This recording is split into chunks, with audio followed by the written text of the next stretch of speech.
साई सेवक सौ सुनंदा शंकर सावंत यांच्या प्रेरणेतून श्यामनगर जोगेश्वरी तीर्थक्षेत्र क्षेत्र शिर्डी साई स्फूर्ती ज्योतचे आगमन।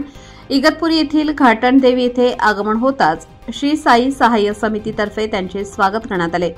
साई स्फूर्ती ज्योतचे आधारस्तंभ श्री हितेश सावंत यांचा शाल श्रीफळ पुष्पगुच्छ देऊन सत्कार करण्यात येऊन त्यांच्या सहकाऱ्यांचा देखील सत्कार करण्यात आला। जोगेश्वरी ते शिर्डी हे अंतर केवळ 20 ते 22 तासात पार करण्याचे त्यांचे उद्दिष्ट होते। त्यांनी 19 तास 40 मिनिटात पार करून शिर्डी श्री साईबाबांचे दर्शन घेऊन आशीर्वाद घेतले। शिर्डी येथील हॉटेल साई माधवीचे संचालक पंकज तुशिंग, शंभूराजे प्रतिष्ठानचे प्रकाश गोंदकर यांनी साई भक्तांचे भव्य स्वागत केले। या प्रसंगी आयोजक हितेश सावंत यांनी आपले मनोगत व्यक्त केले। ओम साईराम।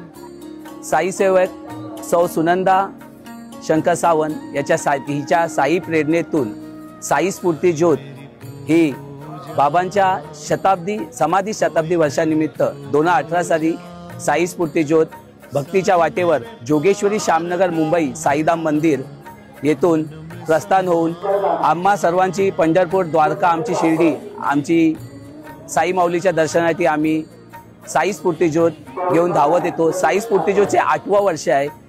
साई स्फूर्ती ज्योतने जोगेश्वरी श्यामनगर ते श्री क्षेत्र शिर्डी हे अंतर 20 तासात धावत पूर्ण केलेलं आहे। साई स्फूर्ती ज्योतमध्ये 14 खेळाडू आणि 50 साई सेवक असा 65 जणांचा हा साई स्फूर्ती ज्योत साई परिवार आहे। साई संस्थानाने जे दर्शन करून दिलेलं आहे त्यासाठी साई स्फूर्ती ज्योत साई परिवार आपले शतशः ऋणी आहे। असेच हेच प्रेम हाच विश्वास साई स्फूर्ती ज्योत सोबत अखंड राहावा ही साईंच्या चरणी मी प्रार्थना करतो आणि मी साई संस्थानाचे मी लाख धन्यवाद मानतो। ओम साईराम।